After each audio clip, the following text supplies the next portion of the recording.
Welcome to 99 TV. నేను బ్రహ్మనాయుడు. మానవత్వం లేదా, ప్రాణం అంటే విలువ లేదా?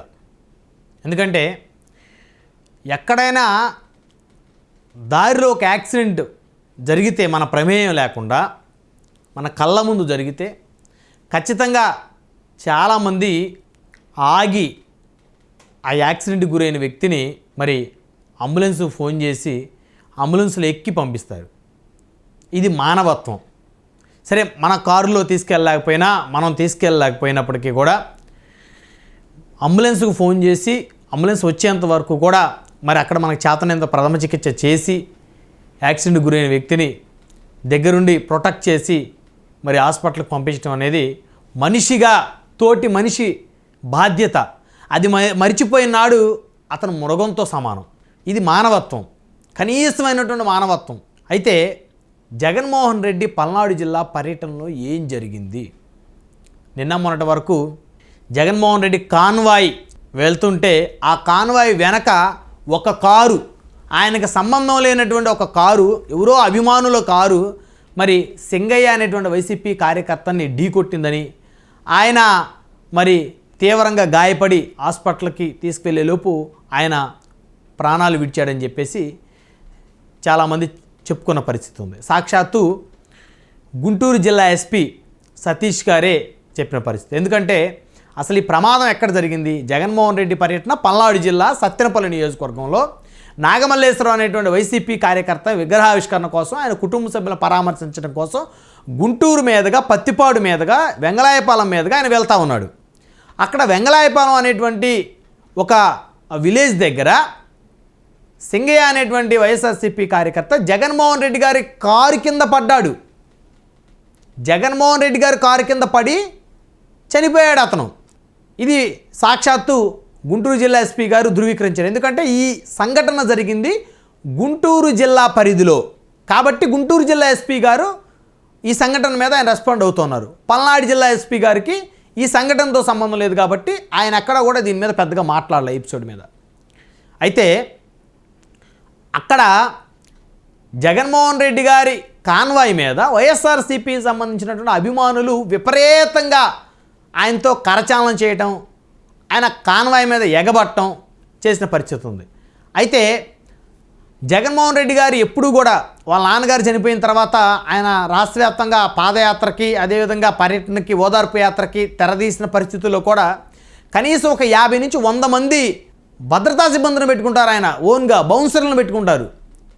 ఆయన జగన్ గారిని తాకాలంటేనే కొంచెం దూరంగా ఉండాల్సినటువంటి పరిస్థితి. ఎందుకంటే ఆయన ఒక విపరీతమైనటువంటి క్రేజ్ ఉన్నటువంటి నాయకుడు. సో క్రౌడ్ పుల్లర్ కాబట్టి మరి ఆయన మొదటి నుంచి కూడా భద్రత ఎక్కువ పెట్టుకుంటారు. మరి మాజీ ముఖ్యమంత్రి ఆయన ఇప్పుడు ఎందుకు ఆయన ప్రైవేట్ సెక్యూరిటీ కనీసం ఒక 10 మందిని ఎందుకు తీసుకొచ్చుకోలేదు? సరే, పోలీసు వారు అనుమతి ఇవ్వలేదు, కేవలం కొన్ని వాహనాలకు అనుమతి ఇచ్చారు, సో కొంతమంది కార్యకర్తలకి అనుమతి ఇచ్చారు. మరి సరే, ఆయన కారు కాకుండా వేరే కారులో ఢీకొను అంటే దాన్ని వేరే విధంగా ఆలోచించాల్సిన అవసరం. ఇక్కడ సాక్షాత్తు జగన్మోహన్ రెడ్డి గారి కారే కార్యకర్త మెడ మీదకి ఎక్కింది, కార్యకర్త మీదకి ఎక్కింది ఆ కారు. జగన్మోహన్ రెడ్డి గారు కూర్చున్న కారు, ఆయన డ్రైవర్ ఎవరైతే రమణారెడ్డి ఉన్నాడో మరి ఆయన కనబడక, ఇక్కడ జగన్మోహన్ రెడ్డి గారు ఆయన డ్రైవర్ రమణారెడ్డి గారు కావాలని కార్యకర్త మీద కారులు ఎక్కించారని ఎవరైనా మాట్లాడితే అది తప్పు. దురదృష్టవశాత్తు మాత్రమే ఈ ప్రమాదం జరిగింది, అందులో ఎలాంటి డౌట్ లేదు. ఎందుకంటే ఇప్పటివరకు ఎప్పుడు జరగలేదు. జగన్మోహన్ రెడ్డి గారి కారు ఎవరిని తొక్కి వారి ప్రాణాలు పోయిన ఘటన చాలా తక్కువ, ఎక్కడా కూడా ఇప్పుడు కూడా జరిగిన పరిస్థితి కాదు. సరే, తొక్కిసలాట్లో ప్రతి నాయకుడు వచ్చినప్పుడు తొక్కిసలాట్లో లేకపోతే ఆ నాయకుడు కలిసి తిరిగి వెళ్ళే క్రమంలో యాక్సిడెంట్లు అయి చనిపోతూ ఉంటారు. అది సర్వసాధారణంగా దురదృష్టకరమైనటువంటి ఘటనలు అవి గతంలో చాలా జరిగాయి, జరుగుతూనే ఉన్నాయి. ఇవన్నీ పక్కన పెడితే సాక్షాత్తు జగన్మోహన్ రెడ్డి గారు కూర్చున్న కారులోనే ఆయన డ్రైవరు ఆయనే మరి కారు నడిపే క్రమంలో మరి ఆయన సింగయ్య అనే కార్యకర్త చనిపోయాడు. అక్కడ చాలా క్లియర్గా చూస్తే కార్యకర్తలు అక్కడ ఆయన సింగయ్య మీద కారు ఎక్కిన తర్వాత సింగయ్య గారి మీద కారు వెనక్కి తీయండి, మీకు దండం పెడతాం, వెనక్కి తీయండి, కింద మనిషి పడ్డాడని చెప్పేసి మాట్లాడుతూ ఉన్నాడు, చెప్తూ ఉన్నారు. మరి కారు వెనక్కి తీసే ప్రయత్నం చేయలేదు. అంటే మరి కార్యకర్తలు మాటల్ని వినలేదా, పట్టించుకోలేదా అర్థం కాలేదు. కానీ అక్కడ కార్యకర్తలు అందరూ కూడా ఒక వ్యక్తి మీద కారు ఎక్కింది గమనించారు. అక్కడ ముందున్న వాళ్ళు గమనించి వారందరూ కూడా బండి వెనక్కి తీయండి మనిషి పడ్డాడని చెప్తున్నా కూడా డ్రైవర్ గమనించలేదా? జగన్మోహన్ రెడ్డి గారు గమనించలేదా? సరే గమనించలేదు, ముందుకు వెళ్ళారు. ఆ మనిషిని తీసుకెళ్ళి పక్కన పడేశారు. కానీ ఎవరన్నా హాస్పిటల్ తీసుకెళ్లారా వైఎస్ఆర్సీపీ నాయకులు? బాధ్యత ఉందండి. ఆ జిల్లాలో, ఆ పల్నాడు జిల్లాకు చెందినటువంటి వైసీపీ నేతలు అందరికీ తెలియదా జగన్మోహన్ రెడ్డి గారు కారు కింద మనిషి పడ్డాడని? హాస్పిటల్కి తీసుకెళ్లారా? అభిమానులు అంత ఉన్మాదంగా ఉంటారా? జగన్మోహన్ రెడ్డి గారి అభిమానులు ఉన్మాదంగా తయారవుతున్నారు. ఇప్పుడు ఆ ఘటన చూస్తే ఎవరికైనా అలానే అర్థమవుతుంది.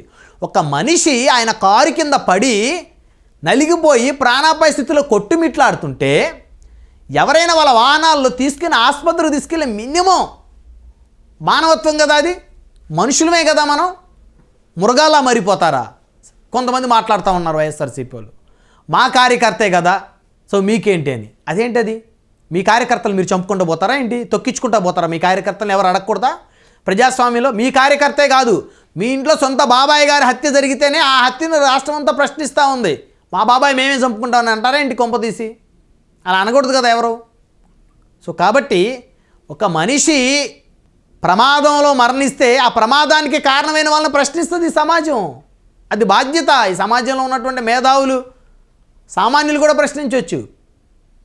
ఇక్కడ కార్యకర్త కారు కింద పడితే ఒళ్ళంతా రక్తంతో తడిచిపోయి ప్రాణాలతో కొట్టుమిట్లాడుతుంటే ఎవరైనా ఒక వైఎస్ఆర్సీపీ నాయకుడు తొందర చేసి స్పీడ్గా, మరి చాలా కార్లు ఉన్నాయి కదా, 100కు పైగా కార్లు ఉన్నాయి కదా జగన్మోహన్ రెడ్డి గారి కాన్వాయ్ వెనక, ఏ ఒక్క కారులో ఆ కార్యకర్తను తీసుకెళ్ళి హాస్పిటల్కి తీసుకెళ్ళి బతికించలేకపోయారా?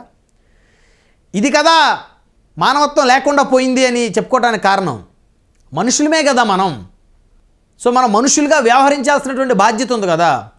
కనీసం అంత జరిగిన తర్వాత అంటే ఆ కారు డ్రైవర్ రమణారెడ్డి గారికి తెలియలేదా కారు కింద మనిషి పడ్డాడని? తర్వాత అయినా తెలుసుకోలేదా జగన్మోహన్ రెడ్డి గారు? అంటే ఎవరో చూడకుండా ఉంటే సైలెంట్గా ఉండొచ్చు.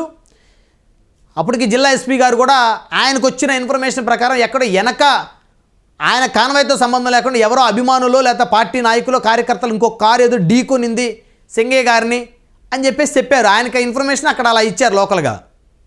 ఎందుకంటే ఆ సంఘటనా స్థలంలో ఎస్పీ గారు ఉంటారు కాబట్టి. సరే, తర్వాత తెలుసుకున్నారు. సోషల్ మీడియా చాలా వేగంగా ఉంది. ఆ కారుకి సంబంధించినటువంటి ఆ సింగయ్య అనేటువంటి కార్యకర్త పడినటువంటి ఆ విజువల్స్, కార్యకర్త పడిన తర్వాత జగన్మోహన్ రెడ్డి గారి కారు ముందున్న కార్యకర్తలు ఆర్తనాదాలు చేయడం, కారు వెనక్కి తీయండి అని, అవన్నీ కూడా ఆదివారం రోజు సోషల్ మీడియా వ్యాప్తంగా చక్కెర్లు కొట్టడంతో ఒక్కసారిగా ఆంధ్రప్రదేశ్ ప్రభుత్వం అలర్ట్ అయింది. జిల్లా ఎస్పీ, గుంటూరు జిల్లా ఎస్పీ సతీష్ గారు కూడా అలర్ట్ అయ్యారు. సో పోలీసులు జగన్మోహన్ రెడ్డి గారి డ్రైవర్ రమణారెడ్డి గారి మీద A1 ముద్దాయిగా చేర్చారు. ఈ కేసులో A2గా జగన్మోహన్ రెడ్డి గారిని చేర్చారు. సో A3, A4గా మరి జగన్మోహన్ రెడ్డి గారి పిఏని, వైవి సుబ్బారెడ్డి గారిని, అదేవిధంగా ఆ తర్వాత విడదల రజనీ గారిని, పేరు నాని గారిని, వీరిని కూడా ముద్దాయిలుగా ఆ కేసులో చేర్చినట్టయితే తెలుస్తూ ఉంది.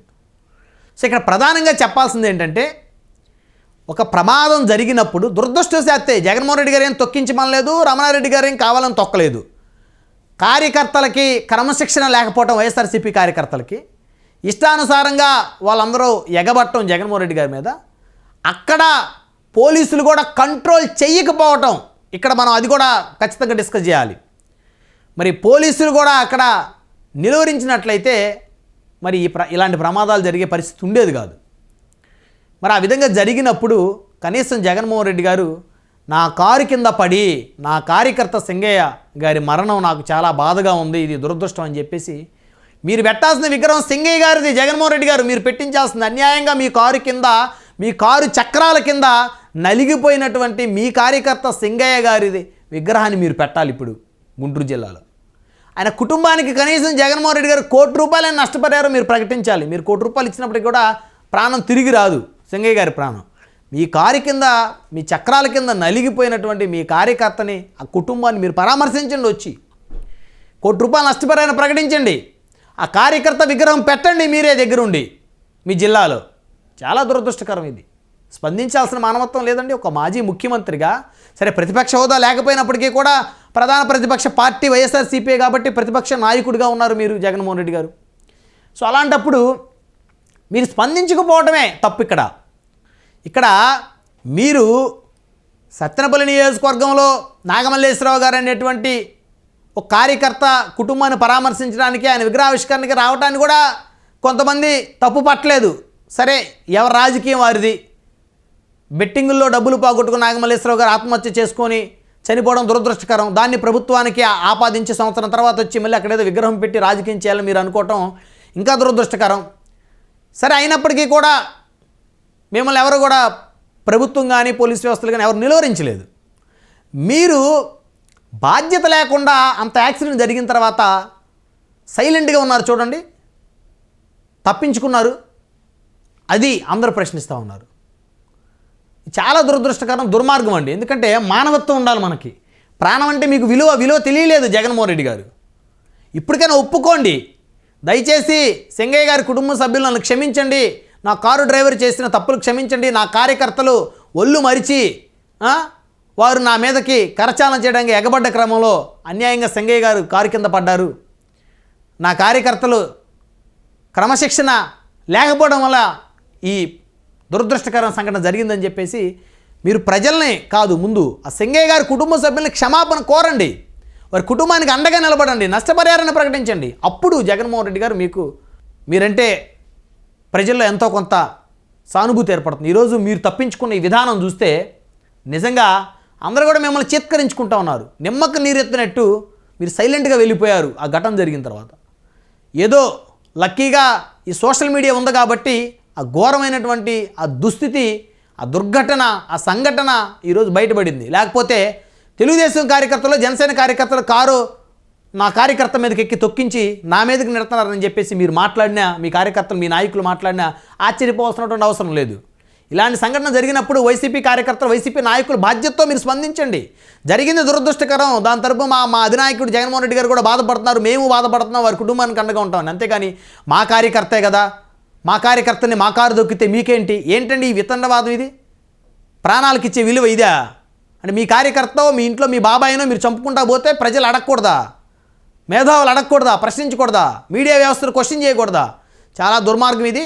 మరి దీని మీద ప్రభుత్వం చాలా సీరియస్గా ఉన్నట్టు తెలుస్తూ ఉంది. జగన్మోహన్ రెడ్డి గారిని మరి ఈ కేసులో వారిని అరెస్ట్ చేసేటువంటి అవకాశాలు కూడా పెద్ద ఎత్తున ఉంటాయి అనేటువంటిది రాజకీయ మేధావులు చెప్తూ ఉన్న పరిస్థితి స్పష్టంగా కనపడతా ఉంది. మరి ఇప్పటికే A1గా ఉన్నటువంటి ఆయన డ్రైవర్ రమణారెడ్డిని పోలీసులు అదుపులోకి తీసుకున్నారు, విచారిస్తున్నారు. విచారణ అనంతరం మరి వారిని రిమాండ్కి పంపుతారా? మరి అదేవిధంగా తర్వాత మరి జగన్మోహన్ రెడ్డి గారిని కూడా విచారించే అవకాశం ఏమైనా ఉంటుందా ఈ కేసులో? మరి ఈ కేసులో వారిని కూడా మరి రిమాండ్కి ఏమైనా పంపించేటువంటి పరిస్థితులు ఏ మేరకు ఉంటాయనేది మరి కొద్దిసేపట్లో తెలిసేటువంటి అవకాశం అయితే స్పష్టంగా కనబడుతుంది.